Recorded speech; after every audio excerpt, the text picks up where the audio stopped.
How do I get abs? How do I lose fat on my thighs? If you're someone who struggles with suddenly getting the urge to eat everything and anything that you can find in your pantry, 2 different frameworks, tools that you can use to really take control of your emotional eating. When do I know my maintenance calories? Is it necessary to train close to failure to see results? How to stop self-sabotaging? How do I find motivational events to go to in my city? Does muscle weigh more than fat? Will you ever come back to Europe? How old are you? I've gotten some questions about dating. Hello, my beautiful friend, and welcome back to another episode here on my Challenge Your Norm podcast, where today we are doing a Q&A. This could have actually not fallen on a more perfect timing because just yesterday I woke up to 500,000 beautiful humans that are on the journey with me on Instagram. And the day prior to that, I had asked if you guys had any questions for me, and so many beautiful questions have come up. And the following day, when I asked how I can bring more joy to you guys' life on Instagram, a lot of other new questions came up. So we're going to go into as many of these questions as possible for the next 40 minutes, and hopefully something I share today is going to add value to your life or potentially just spark some inspiration as you're going about your day. And one of the questions that came up quite a lot, and that is very top of mind today, because I literally just this morning went into my community and shared 2 different frameworks, tools that you can use to really take control of your emotional eating. And so I want to share those with you. If you're someone who struggles with suddenly getting the urge to eat everything and anything that you can find in your pantry,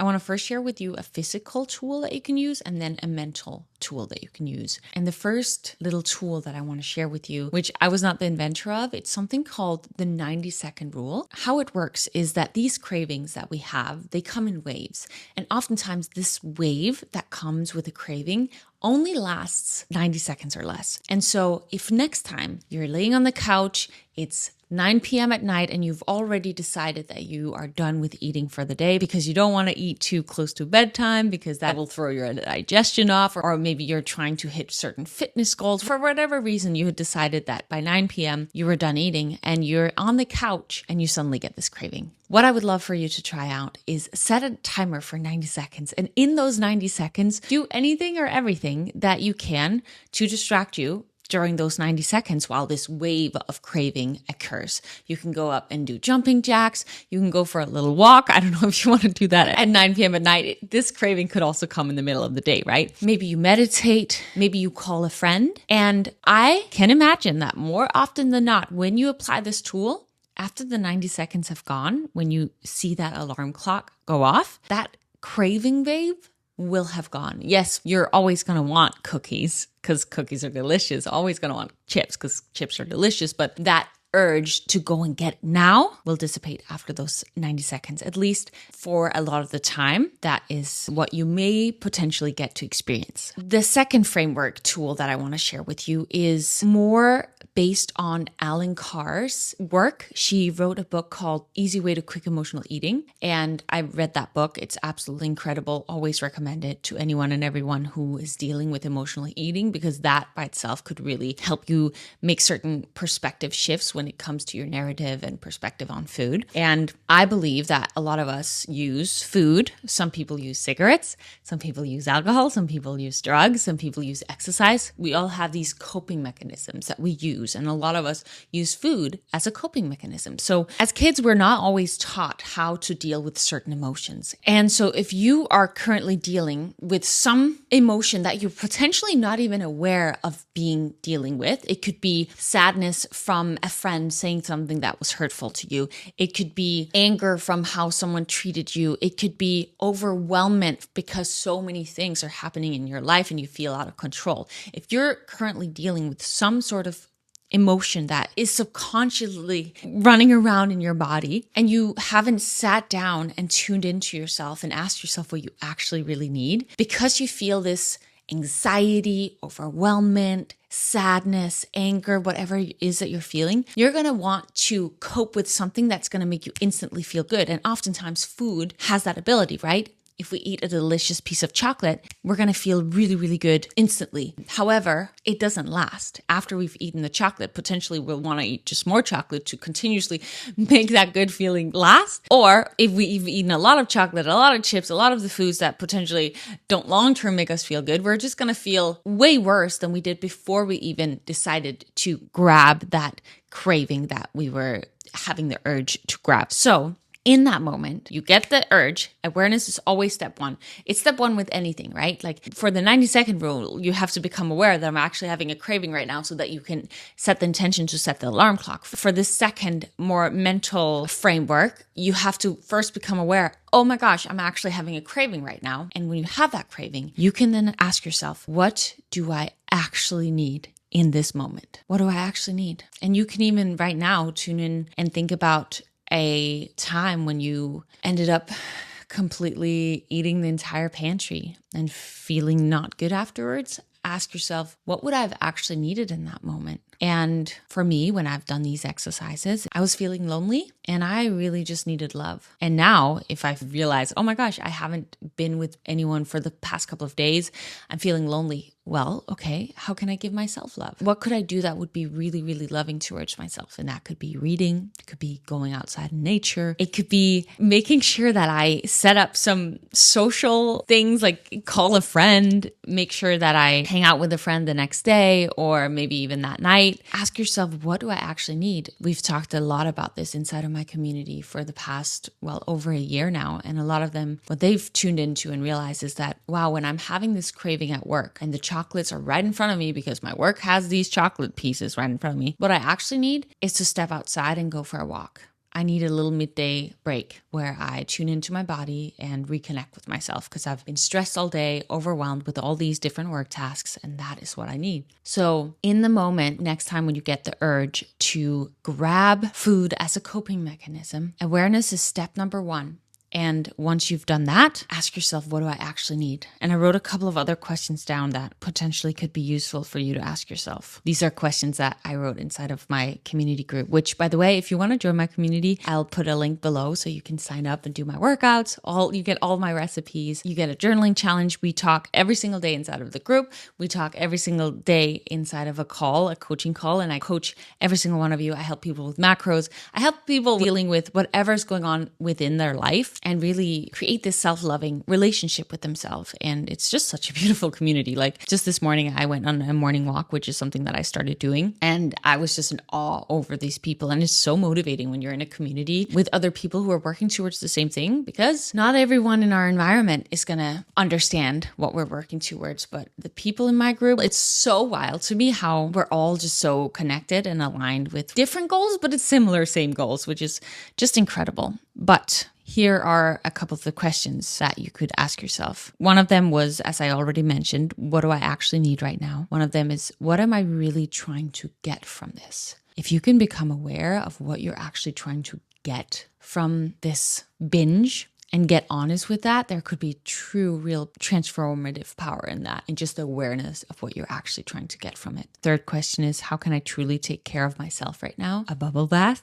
a hike in nature, a little meditation, singing a song, dancing all around the house, doing something fun, doing something creative, completing a work task that would make you feel really proud of having completed because you've been procrastinating it. Laundry, I don't know, but you know. And something you can say to yourself is, food won't fix this. This doesn't solve my problem. It's just a coping mechanism. And just a reminder of that may really help you take different action. I've spoken so much about this idea of not lying to myself anymore. I've lied to myself for so much of my life, as in not telling myself the whole truth, but telling myself what I thought was best for me to tell myself. And we're not aware of this. Like, we're not doing it on purpose. So we really have to find this awareness once again to become aware. But that was a long response for this first question, but I just feel like it's important. And I know it's something a lot of people deal with. It's even something like when you're going out with your friends and you've just set yourself a fitness goal to, build muscle and lower your body fat, but then you go out to dinner and then the urge kicks in to have burgers like everyone else. In that moment, being just aware and making an aware choice, because there's nothing wrong with eating a burger, absolutely not. But aligning your actions with what it is that you deep down want. And if that is eating the burger, eat the burger. But if the deep desire, the thing that would actually make you feel the most proud would be to get the chicken salad, and maybe you double up on the chicken so that there's extra protein and so that you make sure you actually have that fullness feeling, then that's what you should do. The awareness and the honesty with yourself, what we actually need. Okay, so there's so many questions. I always get these in Q&A, so we're just going to quickly go over it because I've gone over it so many times. Some questions are, how do I lose fat on my thighs? Some of them are, how do I get abs? This is so simple and so basic. To lower your body fat percentage, a lot of the times what we'll want to focus on is increasing our muscle mass by heavy strength training or some sort of resistance training where every single week you push your muscles past what they previously have been able to do. If you want to also lower your body fat percentage, you can do that by recompositioning. So if you eat at maintenance, as in what your body burns is what you eat, you'll slowly be lowering your body fat percentage as you're increasing your muscle mass. But if you're someone who's like maybe 20 pounds overweight and you really want to lower your body fat percentage, you'll want to be in a caloric deficit as well.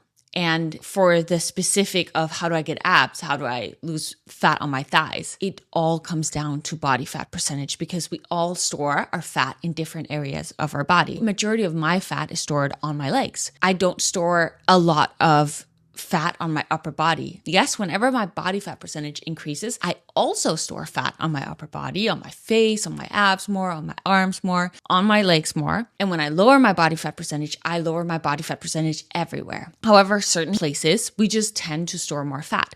So if you want more visible abs, if you want to lean out your legs, it all comes down to overall lowering your body fat percentage. So it comes down to lowering your calories, making sure you do resistance training, and thirdly, and most importantly, is making sure that you eat enough protein. And what I recommend is 1 gram of protein per pound of ideal body weight. So if you want to be 130 pounds, aim for 130 grams of protein. And you have to stay consistent. People think that after the first week, they should be able to get there. These things take time. If you're in a 500 calorie deficit, which is an extremely large caloric deficit, it would take you 1 week to lose 1 pound. If you're in a 250 calorie deficit, it would take you 2 weeks to lose 1 pound, which 250 calories in a deficit every day, you'll still be able to feel that. So have patience, be consistent, and be in this for the long haul. And something that's so incredible is that when we set a goal and we make a clear plan and we stay consistent, not only are we going to reach our goal, which is amazing and exciting and good for our health if it's actually needed for our health, but it will make us feel so confident,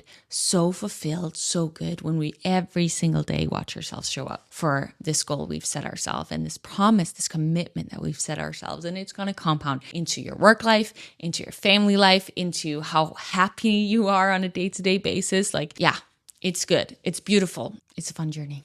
I did get a couple of one I'm looking at right now says, how do I exactly achieve your body? I'm so in love. Thank you. Every single body is so different, but I'm also such a believer that we really can do more than we think. Me, getting glutes has been the hardest thing ever because my glutes don't naturally grow very well. So it's been like a 5, 6, 7 year journey I've been on, and I've been seeing, just like the slightest little changes every year, but the journey is fun. So I could look at a Kardashian and be like, I want glutes like that. And that's a great inspiration. I'm not trying to get that big of glutes. I think it would be maybe not work well with my frame, but I do want bigger glutes because it's a fun experiment. It's a fun journey to be on. And I can be inspired by all these incredible athletes that I look up to. But I'll also know that I'll never look exactly like them, but I do believe that I can do so much with my body. Like if you look at my body before I started actually weight training till now, it's wild how much you can do, how much you can accomplish. So you can use people as inspiration, but just know that your body's going to look different. However, if you want to lean down, if you want to build muscle, follow the basics, and just seeing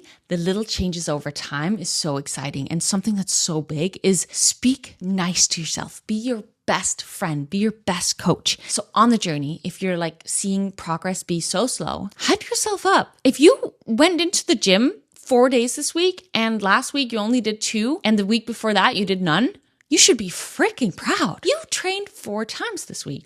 Okay, maybe you messed up your diet a couple of days. Okay, what happened? Let's dive into how we can set ourselves up for better success next time. And those little progressions that you make over time, be really, really, really, really, really proud of yourself. And that's why I'm such a big component of journaling, because in your journaling, you can really become conscious of your thoughts. Oftentimes we have such subconscious thoughts. Maybe we subconsciously beat ourselves down. I know there were questions in here about how to stop self-sabotaging. And it really comes down to becoming aware of the thoughts that you're telling yourself. Like, what are you telling yourself? If you can become aware of that and then learn to catch every time you say those potentially negative things to yourself, you can choose to change it in your journal. You can write down, my belief is that I'm lazy. Well, what is it that I actually want to be? I want to be energetic, for example. Every time you catch yourself telling yourself that, oh, I'm lazy, you can become aware and choose to change the thought. Also, if you did not listen to last week's episode, I interviewed Kobe Bryant and Cristiano Ronaldo's coach. He's the author of The Alter Ego Effect. And that conversation, if you're someone who wants to step into your confidence and just completely shift your identity into something that you never thought you would be capable of, I highly recommend you go check that out. It's the previous episode. But yeah, I think the awareness is a theme of today. It's like becoming aware of the thoughts you're telling yourself. Like me, I thought of myself as someone who couldn't really stick to what they had told themselves before I got in shape. I became aware of that, and then I started to tell myself that I'm a badass athlete. I've talked about this so many times. Every single day I would tell myself I'm a badass athlete. And also want to take action like the badass athlete. If I was on the couch and I didn't want to go train, I would tell myself, you're a badass athlete. What would the badass athlete do right now? They would get their ass off of the couch and they would go do that strength training session that you had planned on doing. So the awareness and consciously switching our beliefs and the things that we tell ourselves every day, I think is massive when it comes to both achieving the body of your dreams, the life of your dreams, and quitting sabotaging yourself. Like, become aware. And meditation can really help with that. Journaling can really help with that. I've done it for, I don't know how many years now, 7 years or something in a row, and it's been life-changing. And also, something I just have to share. I mean, I actually think I have shared on my podcast before, but potentially someone's new here or someone needs the reminder. Every single day for the past couple of months in my journal, I've created my future self. How she shows up, how she feels, like her baseline feelings. I've created these visuals of where I live and who I'm with and the things I've done in my life, and just having such deep gratitude. And every single morning right now, I'm tuning into that frequency of my higher self. It's really powerful because I connect to that future version of myself, which the reason I'm saying this is because if you want, let's say, to become more of a badass athlete or whatever version of that is for you, you can create a mental picture. Like, write it out. What is she feeling? What is she doing? What does she have in her life? Who does she spend time with? What are her beliefs? You can create that in your journal and then start really feeling those emotions, feeling like that's who you are now. I have a bunch of meditations as well as the journaling that guide you through this inside of my community. Yeah, you can literally just grab any journal and start doing this. And then every single day, visualize it for 5, 10, 15 minutes and step into that future version of yourself. Because then as you go throughout your life and you catch yourself, you become aware that you're not living as that future self in your now current. You can step into that. You can snap yourself into feeling, let's say, peace, love, connection, whatever it is that you are feeling as that future version of yourself. There's a question that asks, will you ever come back to Europe? And currently my answer would be no. I love living in the States. But what I've also really learned is that you never know what life is going to throw at you. Like, I'm a never ending evolving human. So I've just realized that some of the things that I previously, when I was younger, thought, oh, I'll never want that, I'll never do that. Then as you go older, you change those thoughts. Like, I used to think, I don't know if I'll ever want to have kids. And now, especially lately, I do want at one point to have kids. And that thought is beginning to really excite me. So I think when it comes to moving back to Europe, right now, it doesn't sound like something I would ever want to do, but who knows where life is going to take me. I always just want to stay open and trust that whatever I'm supposed to do is going to come to me, and follow that, follow my intuition, follow the messages, the signs, whatever feels right to me in any given moment. So there are a couple of questions that asking me if I drink alcohol, and then I think someone else who knows that I don't really drink is asking for how to stay dry all year round. I don't drink alcohol. Like, if there's a day where I'm like, I want to drink today, it's not that I would be like, no, because I don't drink alcohol, so I'm not going to do it. I just tend to not drink alcohol. Like, I think the past 6 years, I've maybe done it once or twice a year. Yeah. And tips to stay dry. I had to look up what that meant. So tips to not drink all year. I think we even had a conversation about this inside of my community with this woman who wanted to stop drinking. But what it really came down to was her judging herself for drinking. And she wasn't actually ready to let that go. And my belief is that we should only ever do the thing that actually feels right to us. And if we don't have enough of a reason to stop drinking alcohol, then most likely we won't, but also should we? Right? Like there's all these opinions as to what we should and what we shouldn't do in life, what's healthy, what's not healthy. But the reason to stop drinking alcohol has to be bigger than the reason to drink alcohol. So for this woman, for example, she found a lot of joy in a couple of times a week drinking alcohol with her friends and enjoying a glass of wine. And every week she would like try to say, no, I'm not going to drink anymore. But then she would end up doing it anyway. What we, through the conversation coaching call, came to was that actually she's not really willing to let go of alcohol right now.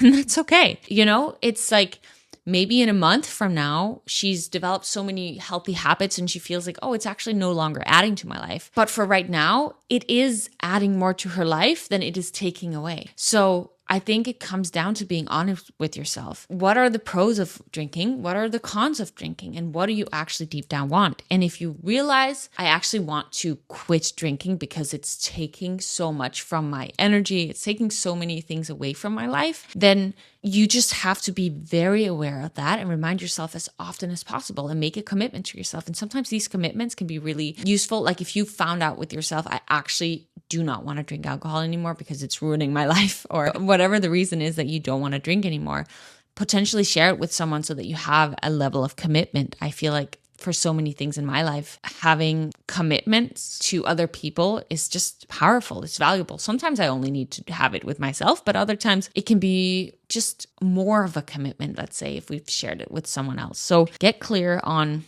why would you want to quit? What are the actual reasons? And are those reasons bigger than why you would want to continue drinking? And I think it's like that with anything in life, not just drinking. It's like, are you doing it because other people think you should do it? Or are you doing it because you actually want to do it? How do you feel about fasted workouts? I used to do fasted workouts.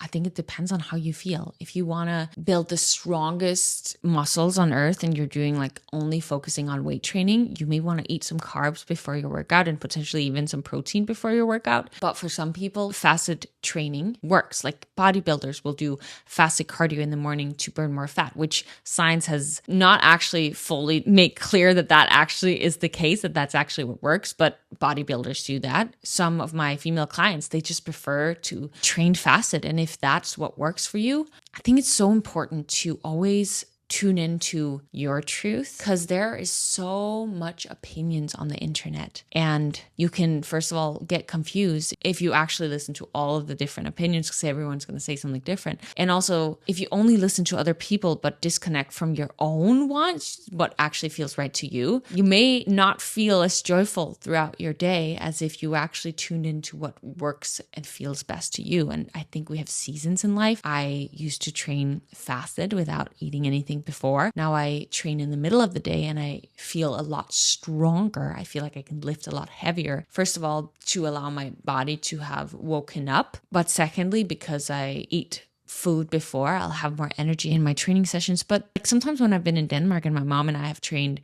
in the morning, I've loved a little morning workout before food and then coming home and enjoying my breakfast like crazy. So do what works for you. There's of course so much talk about hormones, and if you're feeling off, that's something to pay attention to. But if you feel amazing, you feel great, there's nothing off, keep doing whatever feels best to you. And I'm obviously not a doctor, so take or leave whatever I say on this episode, because I'm just saying my personal opinion. I'm just some girl on the internet sharing whatever it is that I am thinking in the moment when my thoughts come up. Is it necessary to train close to failure to see results?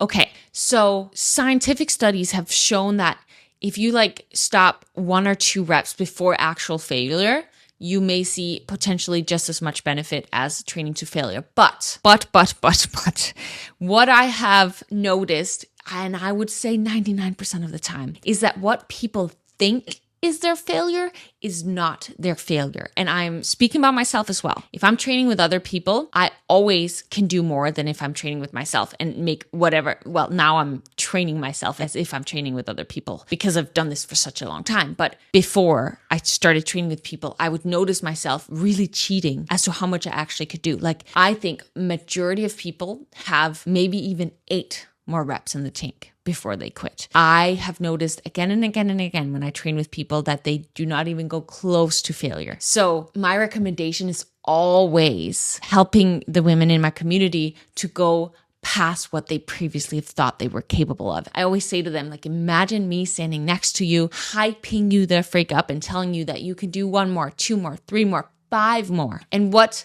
they also come back to me and say is that when they do my workouts and imagine me standing next to them, they always can do so much more than what they thought. So to a majority of people, I would say go to failure, because your failure is not actually your failure. A little tip that I gave to my community last week as well, this is so random, but I did it last week and it was powerful, and I've done it before as well, is if I'm doing squats, let's say, and I'm feeling a little weak, like I can't do anymore, I'll imagine myself being in some bodybuilder body. And I actually imagine men legs. This is so weird.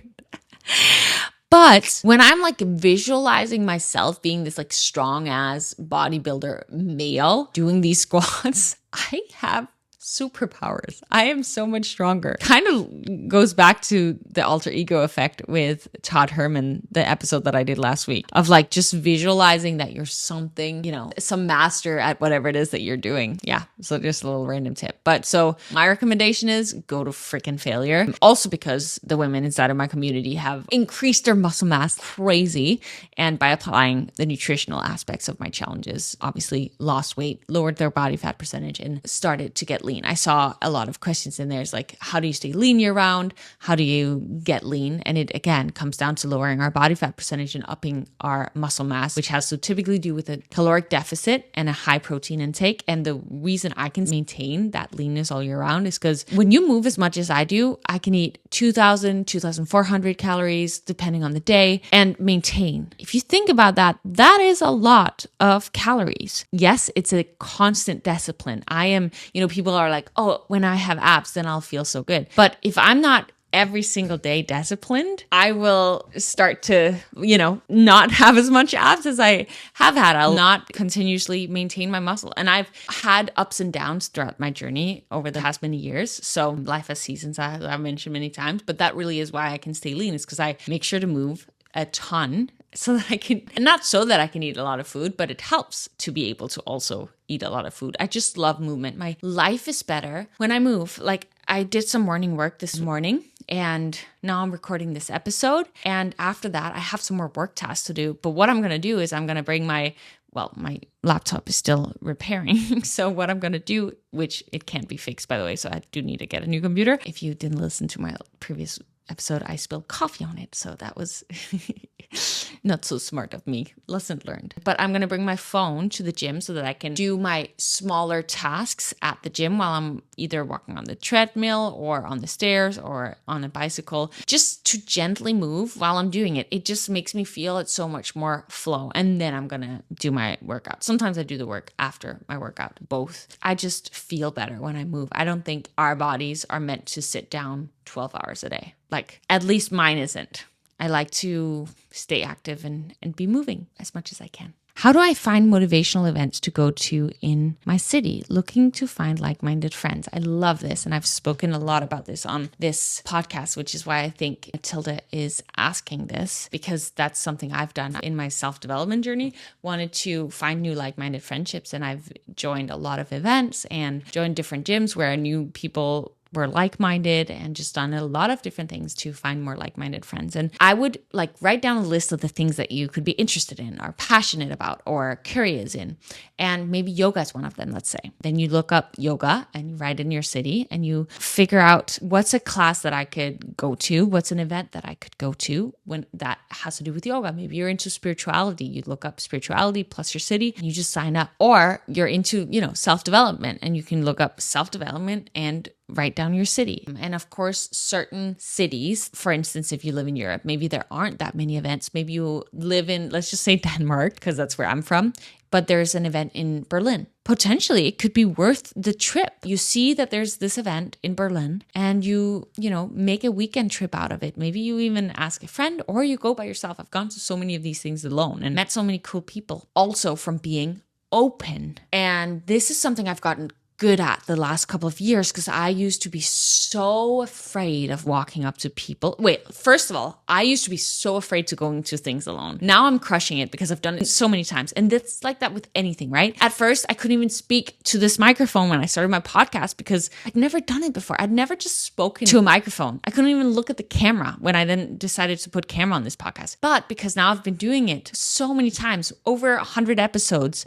I could sit here and talk to you all day. Obviously, it would be boring at one point, but like I could. Same with these events that I go to. I would be so afraid. I was thinking like, well, if I go alone, people are going to think that I have no friends and that I'm such a loner, and that must mean I'm a freaking weirdo. And I had to acknowledge that that was what I was thinking and say, F it, I want to make friends. And if that's what people want to think, then they can think that. But what I realized is that many people go to these things alone. It's freaking badass. Now when I see someone go to something alone, I'm like, you're freaking cool, because that takes courage and that is just awesome. And then the next thing is, like I mentioned, I used to be so afraid of going up and speaking to people. But I put on my habit tracker, which is something I've spoken about many times as well before. I put on my habit tracker to every single day, go up and speak to some stranger, make some sort of conversation with some stranger. And what that got me going with is every day, potentially I would feel a little fearful of doing it, but every time that I would do that, my fear would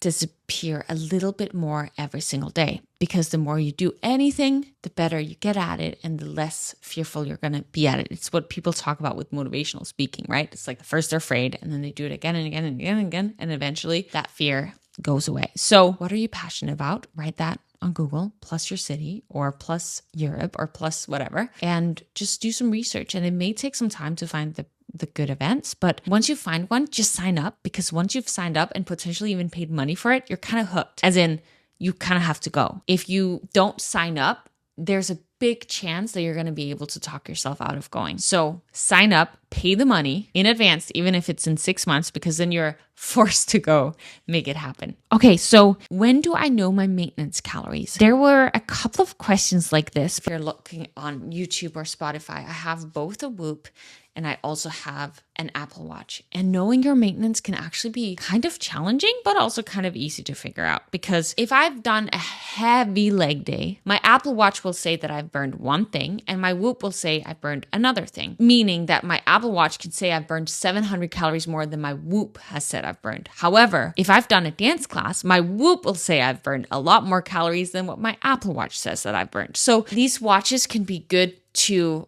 get a sort of kind of idea, but know that they're not necessarily accurate. However, a way to figure out what your maintenance calories is you can, on MyFitnessPal for a full week, or maybe even just 3 days if you eat basically pretty similar every single day, write down how much you eat in a day. And keep in mind that potentially you have weekends where you eat more. So just add that extra more, like what that would be an average per day. And then from these 3 to 7 days, figure out what's the average of what you eat. And if your weight has been pretty consistent, like you've not lost weight, you haven't gained weight, then you'll know that, okay, this is what my maintenance calories is. You can use these watches to give you an idea, or the DEXA scans can give you an idea. Body fat scans can give you an idea of your basic metabolic rate. And then on top of that, you can put however much you move in a day on top of that to find your average maintenance. But the more you track, the more you'll get somewhat an idea of what your maintenance is. My maintenance varies every day. It depends on how much I move. Like I move a lot, but it can vary a lot. Like if I take more dance classes, if I train harder, if I do more work on the treadmill at the gym, all these factors play into role. But if your day-to-day is pretty similar, as in every week looks pretty similar, it may be easier for you to find out. So it's kind of a trial and error game. And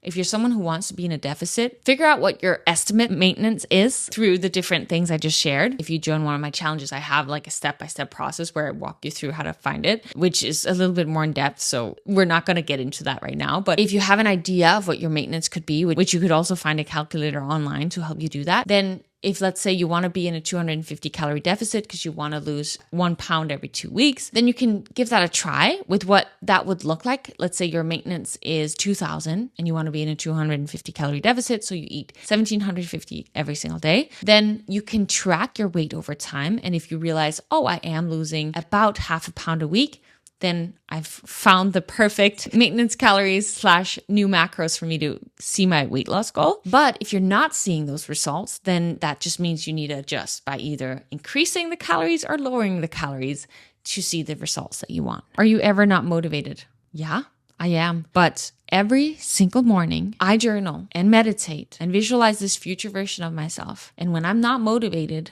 it switches. When you have a daily routine where you every single day are reminded of why it is that you're showing up in the way that you are, it gets so much easier. As in, you just do it no matter what. Yes, I'll have a day every now and then where I feel so tired and maybe sluggish. Then maybe it's because I need a rest day. But I believe we really can take control of our motivation through asking ourselves the right questions, reminding ourselves why it is that we're doing the thing. Because if we're really passionate about the goal, if we have a clear reason as to why we're showing up in the way that we are, we're going to want to show up in that way. Because we're very excited about the goal. I just need to mention this, but I've reached so many of the goals that I've set in my life, but the journey is what makes it good. The fact that I move my body every day is what makes me feel good. The fact that I eat healthy nutrition is what makes me feel good. You want abs, and that's okay. You may potentially find that your joy, confidence, whatever increases when you get the abs, but I don't believe it can compare to the energy, the happiness, and the joy you're going to experience from showing up for movement every day, for eating healthy nutrition. Nutrition plays such a big role in how we feel. And having a goal and sticking to it and showing up every day. I don't think any abs can make you feel as joyful as what it takes to get there. And I just need to say, for some people, getting abs maybe won't be a joyful experience. Like for some people, staying on top of your nutrition to that extent won't bring them joy in their life. And then that's an awareness to have, because then that means that that's not the life for them. Like, you got to ask yourself, yes, I want abs, but do I want the life, the daily routines, the habits that is going to take me there? And you got to be really honest with yourself, because if it's not, stop beating yourself up over the fact that you're not doing what it takes to get there, because you don't want that life anyway. So that's really important, because then you can set yourself free. If you're actually not wanting to live that life, it's like, okay, well, then why am I being hard on myself? Cool. Let's actually set a goal that is aligned with how I want to live my life. Let's answer 1 or 2 more questions. Height and weight. My height is, it's 172. So I think it's like 5'7 3/4, or it's 5'8. I always just say 5'8, but it may just be a little bit less. And my weight currently is probably 127. Yeah, something like that. Does muscle weigh more than fat? Yes. If you have 5 pounds of fat or 5 pounds of muscle, we'll insert a little clip here on the screen to show you what 5 pounds of muscle versus 5 pounds of fat looks like. Like, you can weigh more, but look more lean, look more toned, because muscle is so dense and fat is more wide and floppy. So that's very interesting. If you're looking at YouTube or Spotify, you'll be able to see what I mean when I'm saying this right now. And I got a couple of questions when it comes to menopause or perimenopause. And I'm actually having a guy from my gym come on my podcast here. I think he's coming on tomorrow. And the reason he's coming on is because I was talking to him at the gym, and he was starting to speak about all these different things that women who are going through perimenopause or menopause can do to stabilize their hormones. So I was curious, because there's been so much chat about this inside of my community. I thought this would be interesting. So stay tuned for that episode to come out soon. I've gotten some questions about dating and even a proposal if I would marry them. So thank you for that. We talked about this on Aisha's episode. We were talking about dating, and I tend to be like very just mostly open to friendships right now. However, if there is someone who I'm interested in, I am very open. I've been posting some stuff with people from my gym, and like I've never gone on a date with anyone from my gym. Like, I'm just homies with people, and I like it that way until like I have a list. I have a list about what I'm looking for. I've been in 3 adult relationships, and I've learned so many beautiful things from every one of them. When I say adult, like it's been like early 20s to now late 20s. I've learned so much from every single one of them, and each of them brought me so much clarity on learning things about myself and what I enjoy and what I value. And I think you can be very clear and then realize you need something completely different. But right now in my life, I have an idea of, at least I know the things that are non-negotiable for me. And I also know how I want to feel in the relationship. And I also know what I have to add. When people say that they've written a list of what they want in a partner, the question really is, but are you that?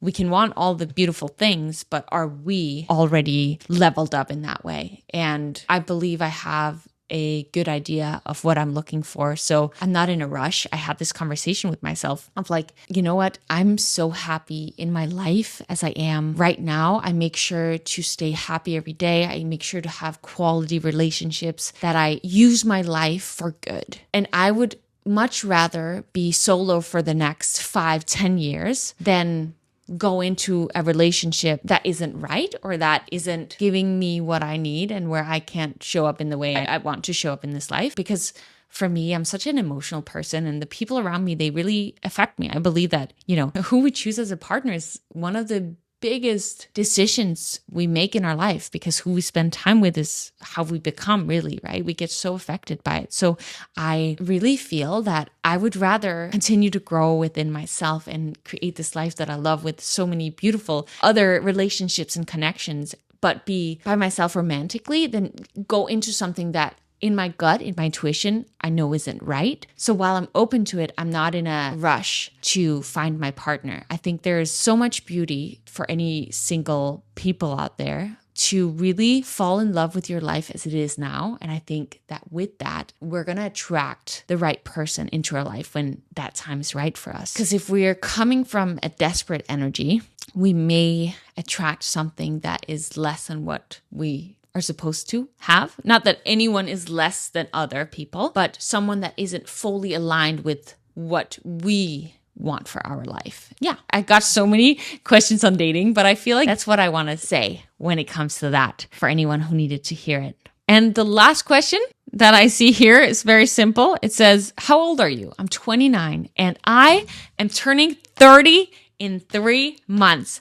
And because of that, I have set myself some goals that I want to do before I turn 30. And I'm thinking maybe that should be a different episode that I will share with you guys soon. I feel like I'm ready to be 30. I feel like I'm so grateful for my life. I feel like so much beautiful things have happened in my 20s, and I'm not afraid of turning 30. And I know many women or men that are listening are a lot older than that, and they're like, 30 is still young. And I know it's still young, but I do have these desires to complete certain things before I turn 30. And it's exciting me right now. It's helping me level up in new ways. And that is very exciting. It's also why I do these future version of me meditations every morning. It's really beautiful. You know how I say by the end of each episode that I have with guests on this episode, I say, because my podcast is called Challenge Your Norm, what would be the one thing you would challenge the audience to do today to help them improve their life? And